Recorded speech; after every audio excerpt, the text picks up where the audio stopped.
Kia ora koutou. It feels like it's been way too long, but we're really lucky today to have joined with us Bernadina. So one of our newest pros, the second newest pro in the country. So firstly, congratulations. Thank you very much. Oh, no, that's really awesome.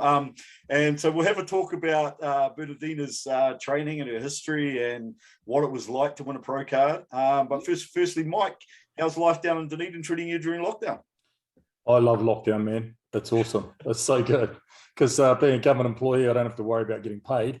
My wife heads off to work. She's police. And I just hang out with the kids. We put a bit of structure around, a few chores. How's it been with the children?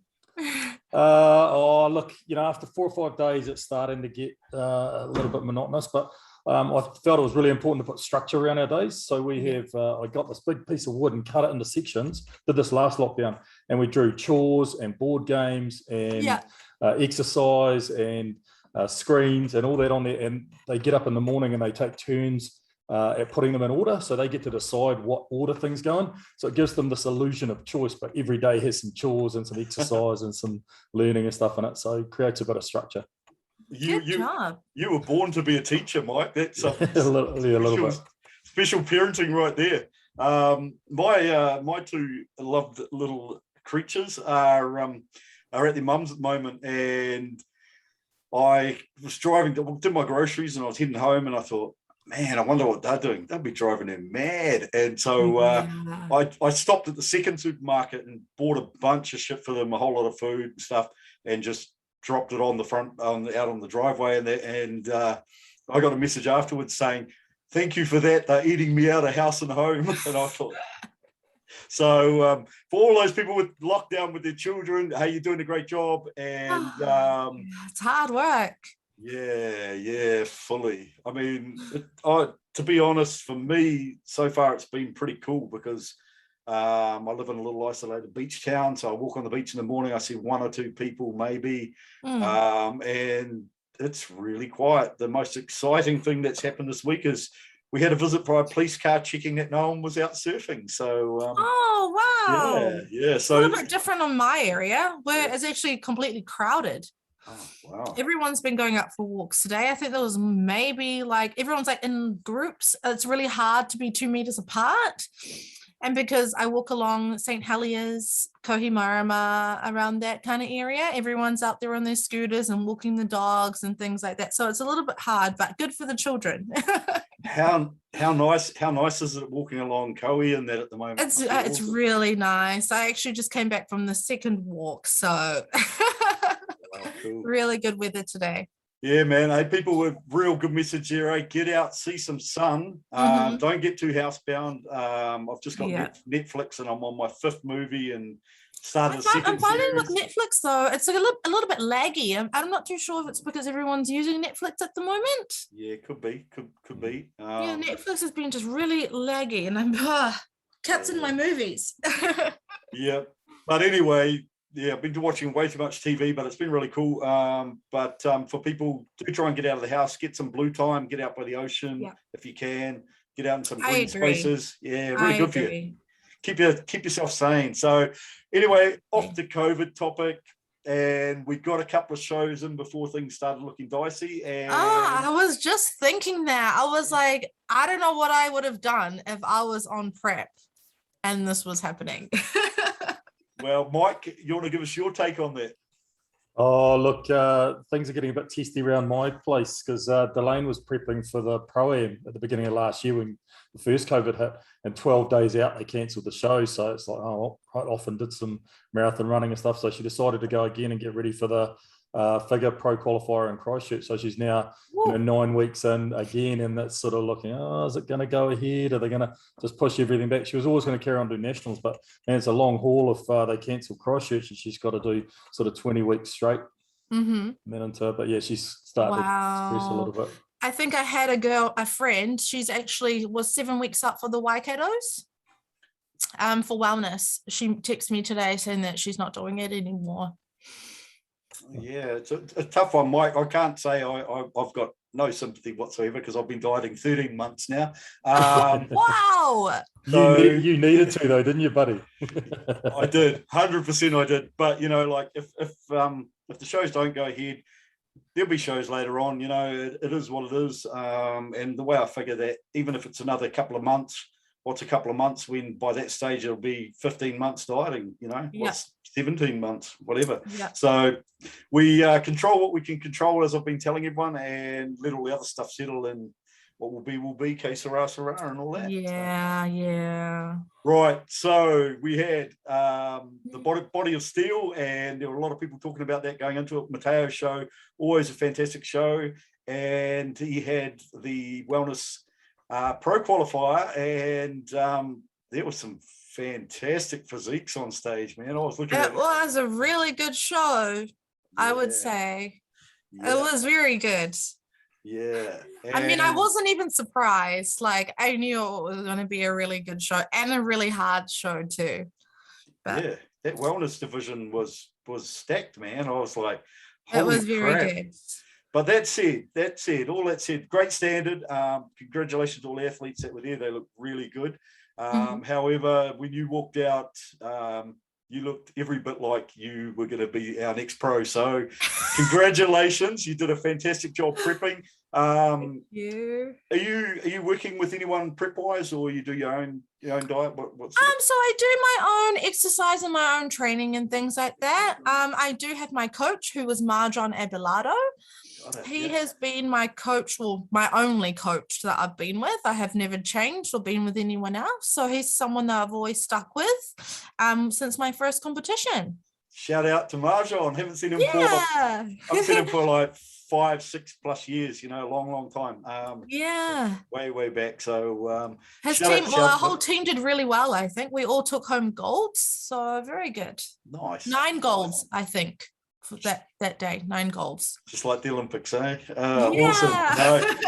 Hey, I mean, but what people don't realize, for us, it's like, the nationals or a pro qualifier is pretty much representing your country. You're at the top tier of those. It's almost like Olympic selection for an athlete in another sport to get to that level. So not surprising how much work that goes into actually achieving it. So do you want to kick off and rewind a few years back and talk us, tell us about what you did early on in terms of sports and things like that, and what your hobbies, interests were, where you grew up, all that kind of thing, and then how it sort of evolved into bodybuilding. Because I heard, I said, where did this girl come from? And someone said to me, she did a bikini show. And I said, she did a bikini show?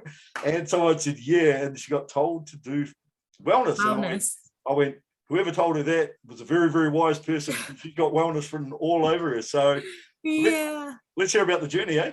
Yeah, so I've always been quite sporty. I used to do football at a very young age. My background is Dutch. My father's from Holland, and they're really into football and things like that. So he grew me up around football and being quite sporty. I then transitioned into hockey only because my twin brother started playing hockey at the time. So I thought I would follow him and do hockey as well. So I was always quite sporty. Going into high school, I was in the first 11 hockey team. I was a junior at the time, so I was playing with a lot of seniors, which I thought was pretty cool. And then I played second 11 football.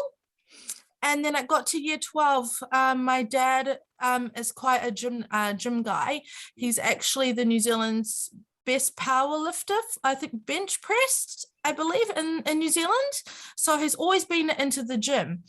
And then I started going into the gym at about year 12, still in college, only would be doing treadmill and things like that. I didn't really know much about weights. It was until then I got a personal trainer. And then she showed me a lot of exercises, talked to me about my goals and things like that. I was with her for a few weeks, and then I kind of just drifted off and did my own kind of training. But my dad always gave me advice of how to do things, corrected me with my form and things like that. Wasn't really that passionate at the time until I then changed gyms, which was Revitalized Gym, which is a gym that's on in East Tamaki, Harris Road, a very old school kind of gym. What's the guy that owns it? I used to go and train in there every now and then, and he was a bodybuilder as well. Brent was the owner. Brent. Yeah. That's And then there was another, I think, personal trainer. There was a guy, Gabe, there. He was also a bodybuilder, and he was also with IFBB at the time. And then they were all into bodybuilding, and then they were all like, "Oh, do you ever thought of competing?" And I was like, no, I don't know. And then I did one show, and I came second, and I think I was probably maybe 16 or 17 at the time. I'm now 25. That was one show. Took a break, and then I thought I would try IFBB, and I did bikini. And this was after I had my daughter. Had my daughter, and a year later I competed on stage into bikini. It wasn't really for myself, but more to inspire other mothers at the time. That was the influence and target market I was kind of going for, kind of just to show mothers that it's possible to kind of bounce back, get that body back, be fit. And I wanted to promote the kind of fitness and healthy lifestyle to other mothers after having children. So that was the reason why I did bikini and did this whole prep for it. And then I actually started to love it. So in my first show, which was 2018, was Auckland Champs. I did my first bikini show, and I took out the junior, the novice, and the overall for that show.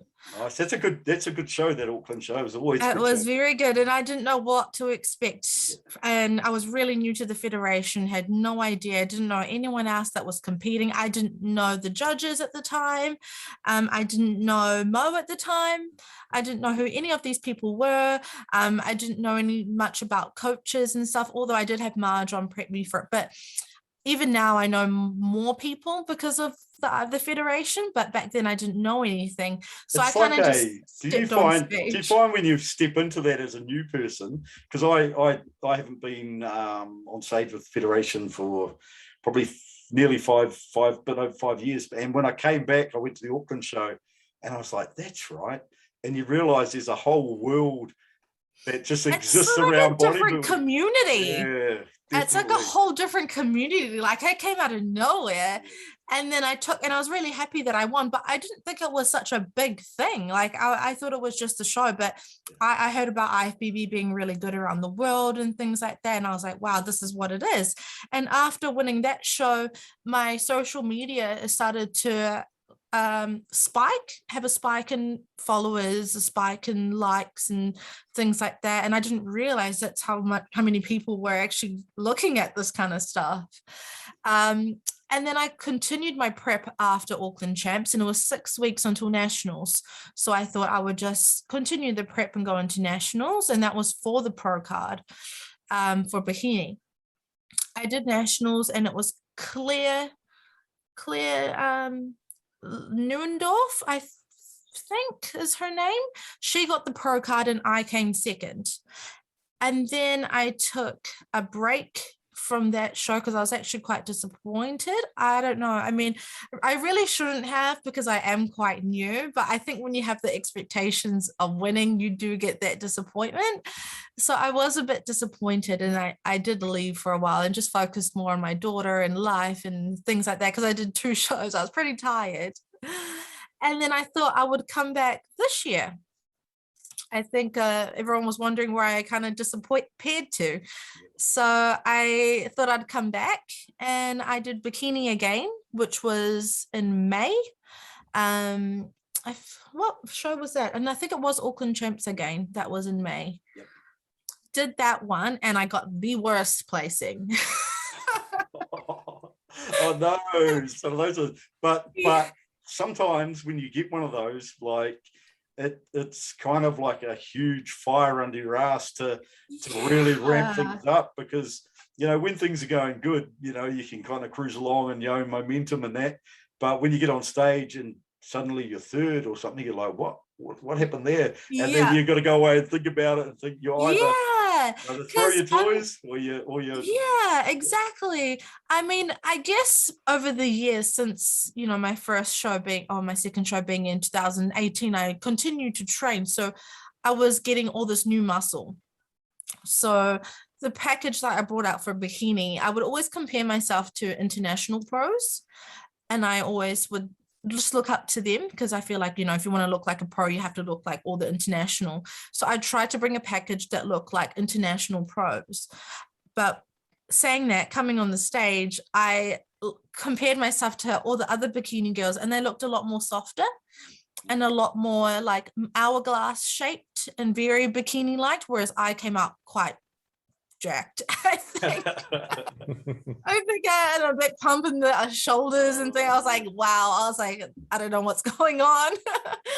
And that's when I found out about wellness, a wellness category. Let's talk about wellness, because like wellness is probably now my favorite female division. Me too. I just love the big legs, nice big sweepy me quads, too. big set of glutes, you know. Yeah. And I've been talking to my dear friend, and she's ex Australasian figure champ, and she's got a baby now, a 1-year-old, and she said, I really want to get back into it. And I said, have you had a look at wellness? And she had a look at it, and she's like, well, I think I can do that without like going to the lengths I had to get to that size that I needed to for figure. Exactly. And she goes, I really like the look too. And I was like, same. And so, me too. yeah, so I think the wellness class is motivating a lot of people that perhaps want a bit more muscle than what you can carry in bikini. And I guess, you know, hey, guys like it because there's some curves out there, you know, it's really cool to watch. Yeah, exactly.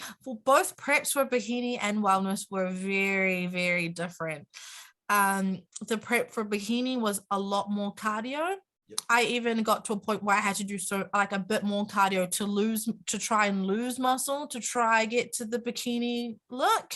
Even then, trying to do lots of cardio, I still couldn't lose enough muscle to get to the bikini. I still had bigger legs than normal in bikini. Do you want to give people a bit of an explanation for those that aren't aware of the criteria for wellness, because it's relatively new? Mm-hmm. Do you want to give us in layman's terms, what are the judges looking for in terms of wellness? So for wellness, it's still like a bikini upper. Not too, we don't want any striations like figure, not too lean. We still want to come on quite full. And we're really the judges are really just looking at a dominant leg. So bigger legs are a lot more bigger than bikini. You are looking at the glutes a lot more, and obviously the separation with the glute and the hamstrings, but not any striation. So you want to have some definition in the quads, but again, they don't want to see any leanness or any striations through any of the legs, just a nice full look. And yeah, the upper body still the same as bikini, but more they're looking at the dominance of the legs. Should we have a quick flick on your Insta so people can see what a bikini, the difference between bikini and wellness? So just quickly bring that up. Bear with me, my technology. So for those who already following, you'll be well aware, but people that aren't, get on to Berdina's Insta. You can see it up there, Berdina Magdalena, and you can check out some of the journey and some really neat pictures. So just have a quick squiz through, do a bit of a, oh, that's a look, eh? As soon as you see it, you're just like, what, wellness? That's gold.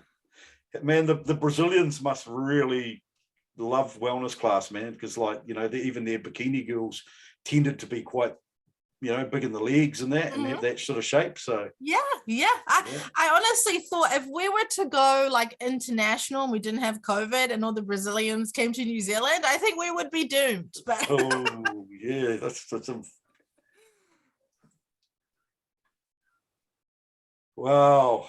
Yeah, man, the full quads is the thing that get me, the like big sweepy quads. It's a great look, and it looks healthy too, you know. It actually, like, it, you don't look like you've had to diet down to the point of, I mean, of course you will have done some pretty hard times. So yeah, on the day we were eating a lot throughout the day. You know, obviously your rice cakes and everything. I was a lot more leaner the night before, so we were eating a lot for the next day, and even throughout the day of the show we ate a lot of rice cakes to try and fill me out.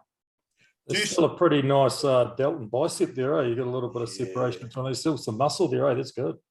Yep. Do you stay quite lean in the off season? Because I saw a couple of photos pre-comp, and your midsection was really tight. Yep. So generally, I am quite have a healthy lifestyle. Yeah, I mean, I still have, if I want a burger on the weekend, I'll have a burger. But generally during the week, I am quite healthy. I still quite like to have my prepped meals and still eat generally healthy. And I still keep training the same, exactly the same. So prep is not actually the hardest for me too much. This photo freaked me out. I was like, oh my God, look at those hammies. If I could have hammies like that. Yeah, that's impressive. That's really impressive. Yeah, well done, man. There's some hard work in those hammies. Yes, I think I got to because I went from bikini straight into another show of wellness. I actually didn't have enough time to build new muscle. I mean, I didn't have normally you have a year off to try build some new muscle, but I just tried to get the muscle that I lost from bikini for wellness. And then I got to a point where I was training quads and hamstrings, but then I had to prioritize what I needed to train because I was running out of time. So I just said hamstrings and glutes. I gotta just hammer those ones. That's really smart. That's really smart because a lot of people tend to be locked into a program, and we train legs on Monday and we train chest on Tuesday or whatever it is, and we do the same thing every week.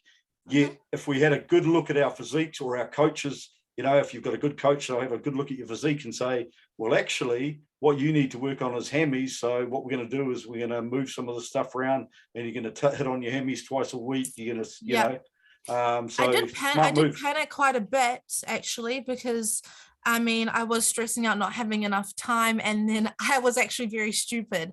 I stressed out so much that I tried to train legs every second day, which was not what you should do.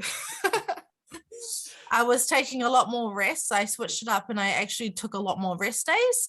And I realized that your body is actually still working on those rest days than it is on your training days. And I tried to prioritize a lot of the rest days and recovery just so I could smash out my legs properly. When I did my first prep for the wellness, I was so stressed. I was doing just legs all the time and I couldn't actually recover. And I found that with the more recovery, my legs were actually looking a lot more better. What's that old saying, Mike, about rest days? About you don't grow in the gym, you grow when you recover. Yeah, yes. Yeah. So that saying is like about 50 freaking years old, man. Yeah. It's older than me. But you get into this mental thing though, and because you're always looking at yourself in the mirror every day, you feel like you're not making any progress. So you're just a lot more harder on yourself. But the one advice I would give to just anyone in bikini or anyone, rest days are really, really important, that your body is still working a lot, even when you're resting. Yep, 100%. And I think not enough of us do prioritize those things yet. No. You hear so many stories from really accomplished athletes that say, my coach pulled back my volume, or my coach gave me extra rest days and my physique progressed. And we hear it over and over again, but people are so reluctant because they think working hard in the gym is what it's all about. Yeah, I know. It's a mental thing though. And I understand when people get into in the mental state, and, people may say they look good and they actually would look good, but because you always see yourself every day, it's hard to get that into your head. So, yeah. So you do the same. How often do you, sorry, Mike. Sorry, how often do you see the older athletes to try and sustain their career focusing on recovery and rehabilitation? If only you did that in your 20s, then you wouldn't need to kind of dial it back again when you get old. So you focus on recovery, focus on rehab, keep everything moving early. Yeah, exactly. Hey, I just picked up on something you said, and it's something that Mike and I often discuss. You talked about like when you're looking yourself in the mirror and you're not seeing the progress. You obviously, like, when most people look at you, when I look at you on stage, I'm like, wow, you nailed it. But like everyone else, I guess you have those moments where you look in the mirror and think, what am I doing? What's happening? Yep, exactly. I mean, you just have to trust your coach is one thing. I mean, I know a lot of people get off track. They start listening to everyone else around them. It's probably the worst habit to have, when you're on prep, taking advice from other people when you really should just be trusting your coach, wise beyond your years. Mike and I have had that discussion, and one of the coaches actually said to us, they said, you as a coach, I'm only as good as my athlete allows me to be. And I kind of went, yeah, that's right. And I thought about it, and I thought, you do. And I've actually started prefacing when I talk to the young guys in the gym about their training, like I'm like, you could do this and that, but I said, don't take anything that I say on board. It's food for thought, but you've got a coach, listen to him, what he says or she says is the important thing, not what I think, not what he thinks, and not what your friends think. So real good advice there, real good advice. Hey, I want to talk about that moment where you were awarded the pro card. Tell me what that feels like, because I will never experience that. Mike is not likely to ever experience it. What is it like to achieve, or what did it mean to you to achieve your pro card? Were you guys at the show, or No, did you guys? I was looking after my boy who was prepping for a fight, so that was Understandable. Didn't make that one. Yeah, well, I guess it was a big shock, definitely, because it was a very good lineup. I mean, I was up against a lot of women in wellness, even some that were first time stepping on stage, and even they looked really amazing. This time I didn't go up with expectations just because of the bikini show last time. I got 4th place when I went in thinking that I was going to get a pro card. So this time round, I went in just no expectations, go in and have fun and things like that. And then I think it was me and Louise on stage. She was another girl that was looking incredible. Louise, big shout out, Louise. You look absolutely amazing. Incredible. And she's actually on prep in this lockdown for nationals. So I think she's got it this time. Really good. I think it was the moment when it was us all on stage and I was the last person left standing there. And I wasn't really focused because I was still kind of like working on my pose and how I looked in front of the judges. So everything was very like, I don't know, like I couldn't hear things properly, but because seeing myself being last on that stage, I was like, oh my God, like what's happening? So I ended up crying on stage. I ended up crying and I lost, like normally you can try and hold your pose, but I lost everything and I just stood there and I started crying. And then everyone kind of got quite emotional as well with me.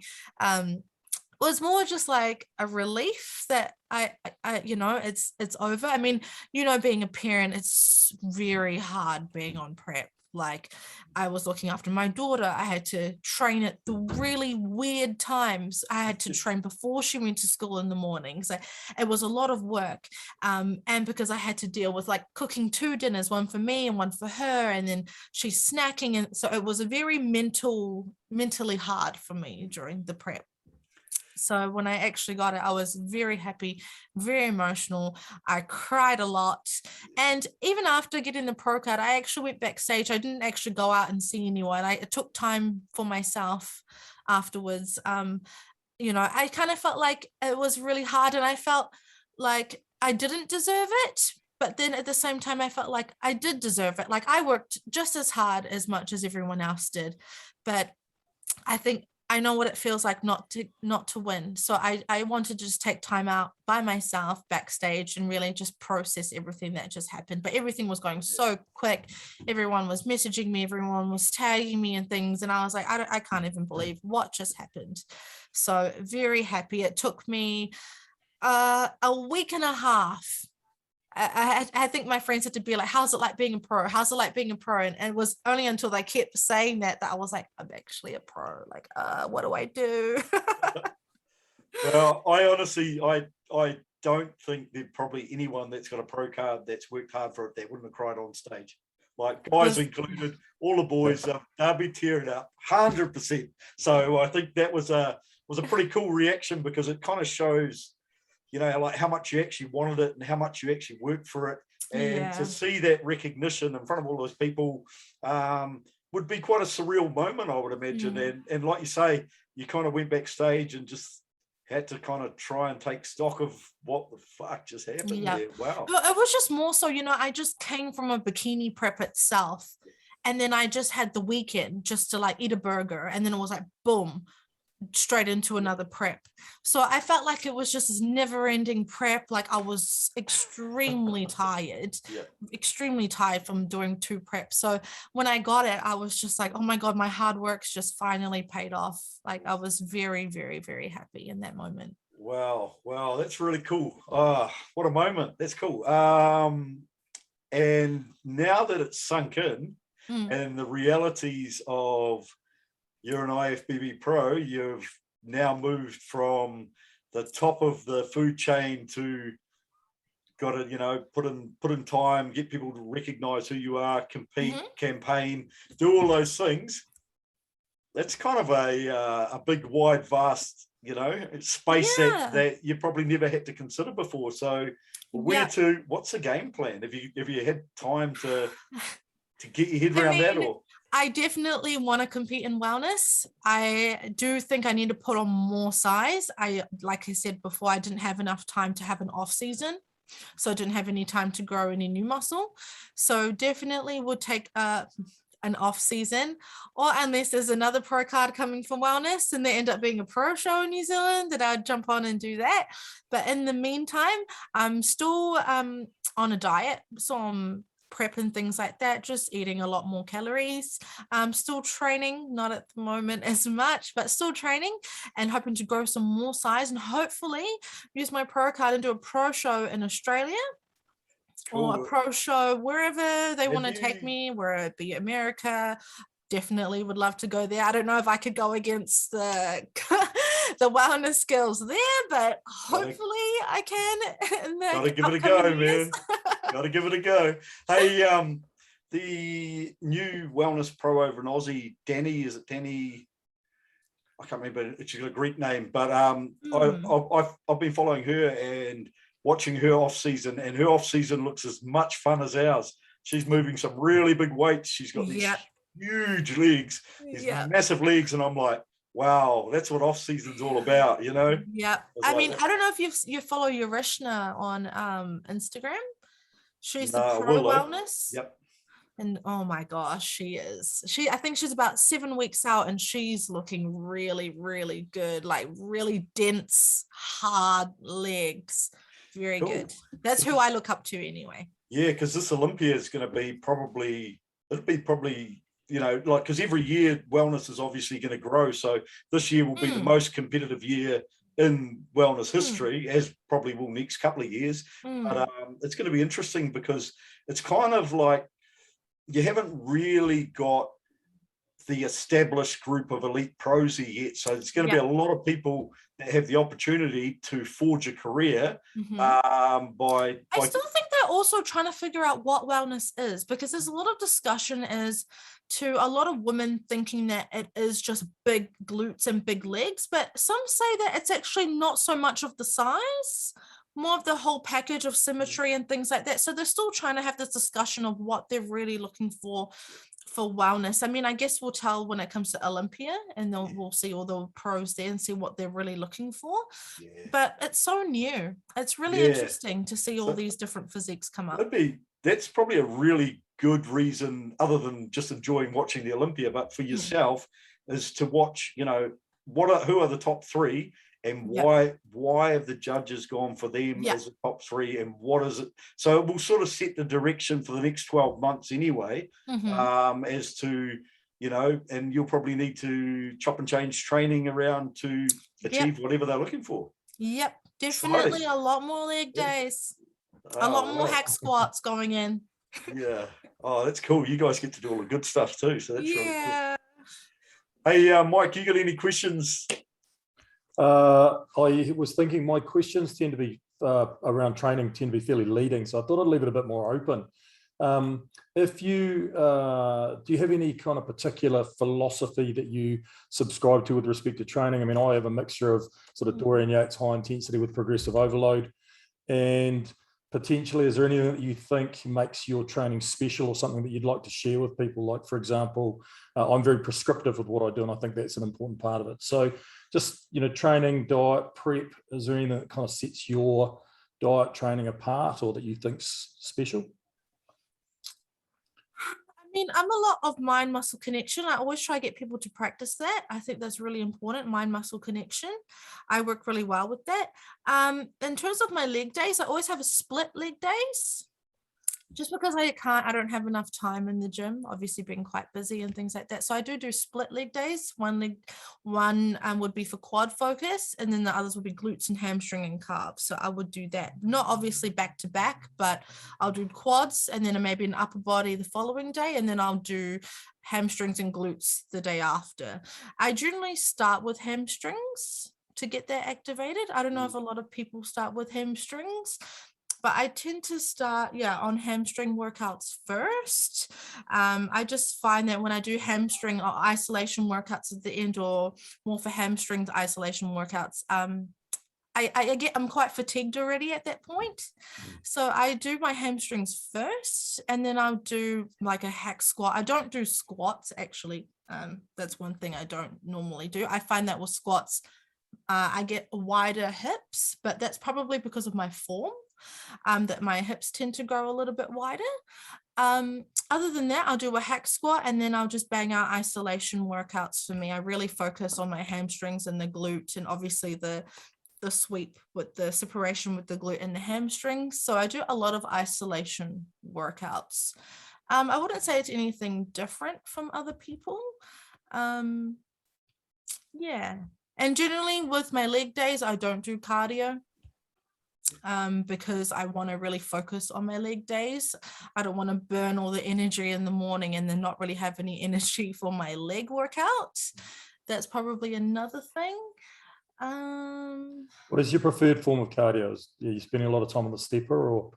Stepper. I do a lot of work on the stepper. Only because I can actually do muscle mind connection when I'm on the Stairmaster. It's really weird, but I can activate my glutes a lot. I can actually, I don't know how to explain it. You really just have to get into the mind muscle connection, but I can really activate my glutes when I'm doing the Stairmaster. So I prefer to do the Stairmaster. For bikini though, for girls, I did a lot of treadmill. I didn't do any Stairmaster because the inflammation in my legs would stay a little bit longer. So I would be walking on the treadmill for bikini, but for wellness, I would be on the Stairmaster. The dreaded Stairmaster. Mm-hmm. It's still working. Oh, 100%. 100%. It's just,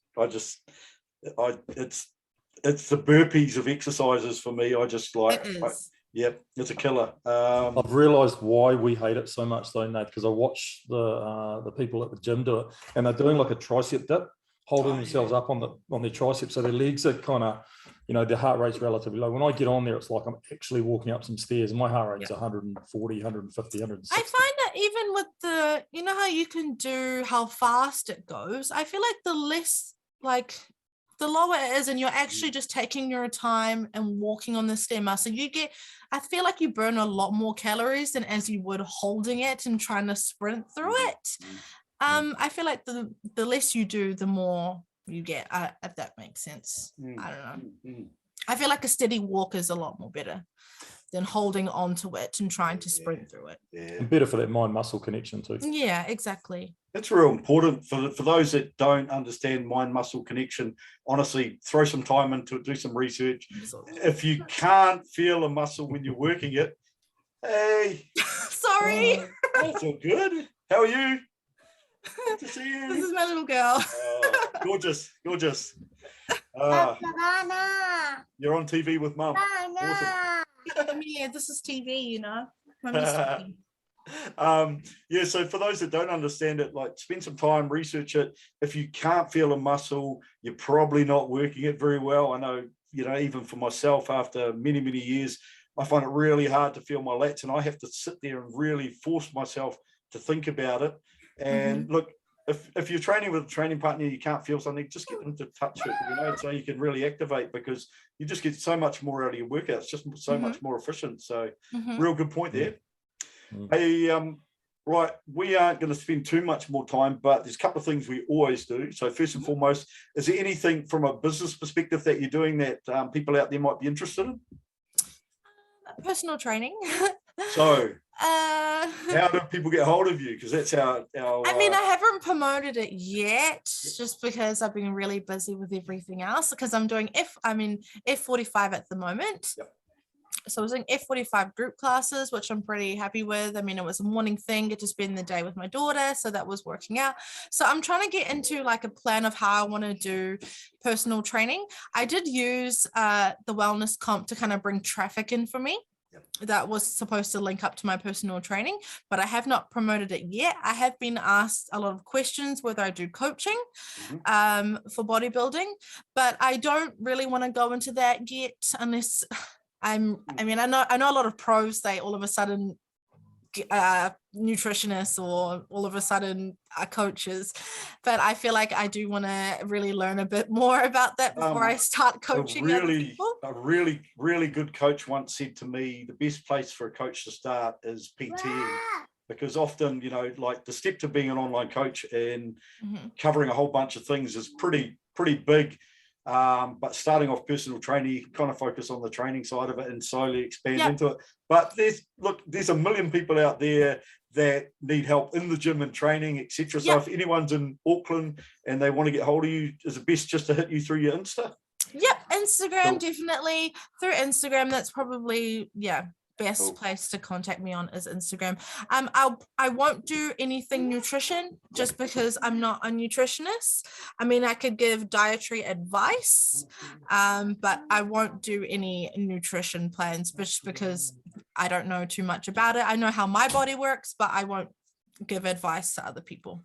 Awesome. So there's that. And the other thing we always do is give you your time to thank all those people that you want to thank, people that helped you on the journey, people that have supported you, sponsored, whatever you want to do. The floor is yours.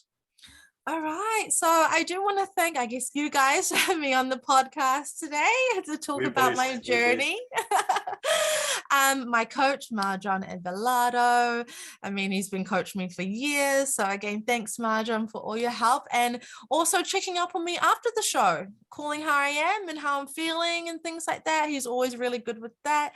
My family, my team in Team Evelado, Fitness by Laura. She was the tanning girl on the show day, so she did really well and she's my hype girl. IFBB, IFBB, I'd like to thank them as well, the judges and Mo for giving me the really good feedback to do wellness. Now I'm a pro, so I can use the pro card and make New Zealand proud. And also probably everyone on social media. I mean, I don't know everyone on social media personally, but you do have, you know, the friends that comment you and hype you up and things like that. So everyone on social media that has given me a lot of support and has followed me throughout my journey, I do want to say thank you very much. Oh, that was really nice. Hey, it's really cool for us to have you on as New Zealand's pro, and it's really nice to see you so full of energy and so positive. And we wish you, from us, we wish you all the very best. We will follow your journey, and we look forward. Hopefully a show soon. Yes, and we will see you at some of the IFBB shows, NZ IFBB shows this year. So I think both of us are going to make an appearance on stage at some point for Federation. So so much appreciated. Thank you for coming on. Have a great lockdown with yourself and your daughter, and you too, guys. Yep. Stay safe. Everyone out there, look, stay safe. I know it can be a really hard time. If your times are, you know, you do struggle with lockdown, like plenty of us do. Get on the phone to your mates, have a Zoom call with someone, keep in touch with people, and do what you can out there. We're going to be out of this soon. So fingers crossed. We got this, New Zealand. Yep. Take care, people. Stay safe, and we will see you later in the week. Bye, guys.